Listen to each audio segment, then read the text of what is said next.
Hey, what's up? I'm KBHD. I've grown to really like this camera bar design for the Pixels. And the fact is, it is polarizing. Like, it doesn't look quite like any other phone. Theoretically, you know, the huge new camera sensors need all this thickness here.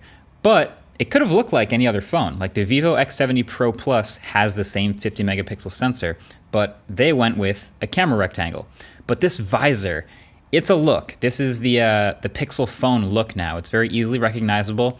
And I think that's on purpose, and they can keep it this way for at least a few years.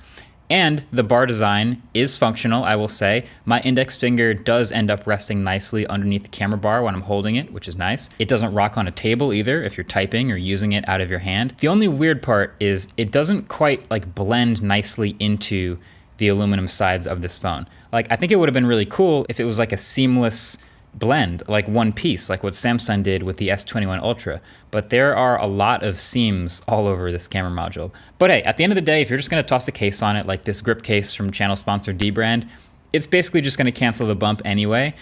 But now you've got, you know, a flat, even phone, you've got your icons, logos, but it's still obviously a Pixel underneath that. You still have the visor across the back. So Pixel 6's screen is a pretty massive 6.4 inches from corner to corner, 90 hertz, 1080p, and flat, and with pretty small bezels overall and a hole punch in the top middle for the selfie camera. It's a pretty good screen, again, for a $600 phone. But how about that flagship though? So with the 6 Pro, we're looking at 6.7 inches, 1440p, and up to 120 hertz. It is super, super sharp, very responsive, and has been an absolute pleasure. But since they're saying it's the flagship, I can get a little more nitpicky here. These curved edges, they're kind of going out of style. I know that gets you even smaller bezels, and they are a little bit smaller, but the fact that it gets kind of a bit darker in the very corners isn't doing the screen any favors. And there also is a little bit of color shift off axis that you really straight up just don't see on the more expensive screens, like on the S21 Ultra or the iPhone 13 Pro. Also, the fingerprint reader on the display of both of these phones is kind of slow. So it appears to be an optical sensor shining a light on your finger instead of those new ultrasonic ones Samsung is using. And yeah, it's gotten kind of annoying after a while. Often it will take a full like half second, at least long enough for me to get annoyed that I'm waiting for it to read my finger. I think they could have used a better sensor here, or at least done this a little faster. Hole punch in the middle of these displays houses the selfie camera. It's a pretty decent 8 megapixel wide camera on the Pixel 6, but it's closer to an ultra wide selfie on the 6 Pro, which I really like a lot. And it's also bumped up to at it. And we have the numbers. It got 1035 on single core, 2800 multi-core. So that's, first of all, these phones have been really quick and responsive. No performance problems from me. I've mostly been dailying the 6 Pro, which has got the adaptive refresh rate up to 120 hertz, and I've been loving that. But it's not about the performance as much as it's about the features, and this continues a tradition of the Pixel phone being the smartest smartphone to come out every year. So, you know, besides the stuff we've already seen, like call screening, where Google Assistants can filter incoming calls for you, or Now Playing, which ambiently detects whatever song is playing in the background in your environment and just keeps a running list so you can remember what song was going on in the background in the grocery store an hour ago. And we've seen live captioning of any and all videos and phone calls and movies in real time. Besides all of that, there is some new improved stuff thanks to Tensor and Dedicated. So anywhere I'd normally be typing, I use that mic button anywhere I can. And no matter how fast you talk, you can basically rap at it. You can talk 200 words per minute like Eminem if you want to, and it'll just keep going quick. It also adds punctuation really accurately, so you don't really even have to think about that. You're just automatically grammatically accurate all the time. This is gonna make sitting in lectures and people in class taking notes way less stressed, and basically anywhere else transcription is spelling of a name, things like that. If you say, now there's also a new feature in Google Photos for Pixel 6 that lets you go back to any picture in your library and erase the things that you don't want. Now, this isn't blowing your mind if you've seen content-aware fill in Photoshop before, but I'm mostly really impressed with how easy and simple it makes the process. So you go into any image, go to Tools, and it's called Magic Eraser, and it automatically selects what it thinks you want to remove, usually a background photo bomber of some sort, and then you can just do it.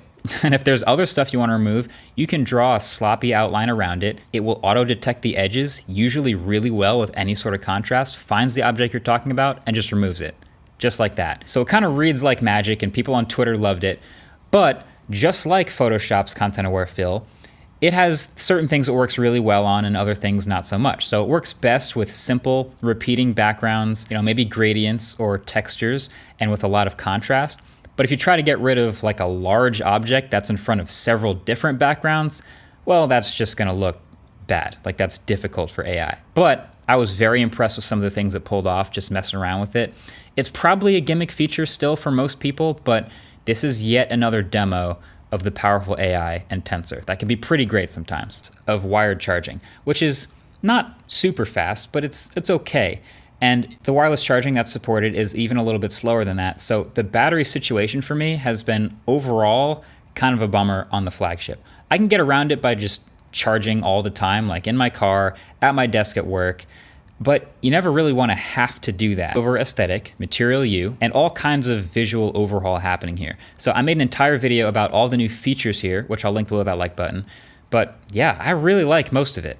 At first, it definitely feels like a little spread out. Like there's a lot of extra blank and like white space in the UI. There's these huge UI elements and really big buttons. And especially on a huge phone with a huge screen, it feels kind of cartoonish at first, but it all comes together. It's sort of this big, flowing, bouncy UI with matching colors and lots of nice scrolling physics and the haptics. It all ties together. But yeah, it's just nice that no matter what wallpaper I choose, for example, the quick settings and the settings app and all the menu backgrounds and widgets all find an accent color in the wallpaper and match it right away. It's so sweet. It's nice. It's nice. My only little gripe with Android 12 is two things actually. One, that the brightness slider is 2 swipes away. It's all the way at the top and you got to drag it down. I just think that could be way more reachable and way more accessible. And the other thing is I don't like the new internet toggle. I usually just want to turn Wi-Fi on or off, but now that takes an extra tap. And I feel like they could just add a Wi-Fi toggle in the quick settings, but just a general internet one exists. We are in 2021, everyone's catching up, and so now Pixel 6 has launched with a brand new camera system featuring a much better hardware suite. A huge 50 megapixel main sensor, but you can't actually take 50 megapixel photos. There's no high-res mode or anything for it. It's always binning and everything is down to 12.5 megapixels. And then there's a new 12 megapixel ultra wide, and the Pro phone also gets a 4x or shooting at night with bright lights. These more difficult shots are actually very impressive looking now because the processing is keeping so much information in the final shot. But even so, these darker scenes tend to overexpose when you don't adjust Pro on full auto, just to give you an idea of the difference between night modes. It's almost turning night into day on the Pixel.